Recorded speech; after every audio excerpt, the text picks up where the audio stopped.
হচ্ছে আমি এইমাত্রই স্নান করে ছাদে এলাম। তো ভাবলাম তোমাদের সঙ্গে শেয়ার করা যাক যে আমার ছাদে কী কী গাছ লাগানো রয়েছে, সেটা আমি তোমাদেরকে দেখাবো। তো চলো।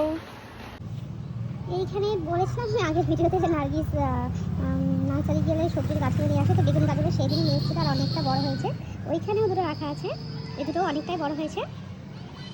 আর এগুলো হচ্ছে ডালিয়া গাছ। আর এই ফুল গাছটা আগের বছর লাগিয়েছিলাম, এখনও খুব একটা বড় হয়নি, আর একটা ফুলও আসেনি, মানে ফুল ধরেছিল 2-3টে দাঁড়িয়েছিল, পরে সেটা আবার পড়ে গিয়েছে। তো দেখা যাক ভবিষ্যতে কী হয়, নাহলে গাছটা কেটে ফেলবো।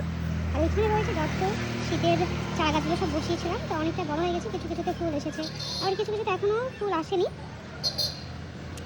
তো আর এখানে রয়েছে যত রকমের চন্দ্রমল্লিকা, সব এক জায়গায় একটা পটে 2-3 রকমের কালার বসানো হয়েছে, তার জন্য এইটা এত বেশি সুন্দর লাগছে দেখতে পাচ্ছ। মানে চন্দ্রমল্লিকা না থাকলে শীতের বাগান মানে মানাই না বলতে পারো, একদমই দারুণ সুন্দর লাগছে এটা। আর এই পেয়ারা গাছটার বয়স 1 বছর, কিন্তু এটাতে এখনও কোনো পেয়ারা হয়নি। এই গাছটা কয়েকদিন আগে কিনে নিয়ে আসা হয়েছে। কি এটা কামরাঙা, তো এটা সবে মাত্র বসানো হয়েছে, এটার বেশি আমি কিছু বলতে পারবো না। তবে এই সপেটা গাছটার বয়স 1 বছর। আর এটা খুশির খবর যেটা হচ্ছে সেটা হচ্ছে এইখানে দুটো সপেটা এসেছে গাছে, দুটো না আরেকটা, এখানে আরেকটা, এখানে আরেকটা হয়েছে। এই গাছটা বয়স 1 বছর।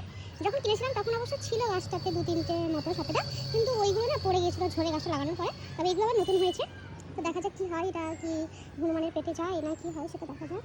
আর এই তেঁতুল গাছটা তোমরা মনে হয় দেখেছো, এটা আগে কিনে নিয়ে এসেছিলো।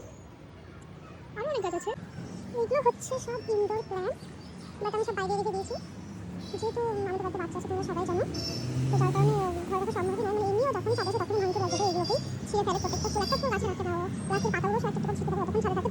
তো রুমে বা বাইরে রাখলে বুঝতে পারছো কি অবস্থা হবে, এই জন্য এগুলো আমি সব বাইরে রেখেছি ছাদে। আর এই সবগুলো আমি নামও ঠিক জানি না।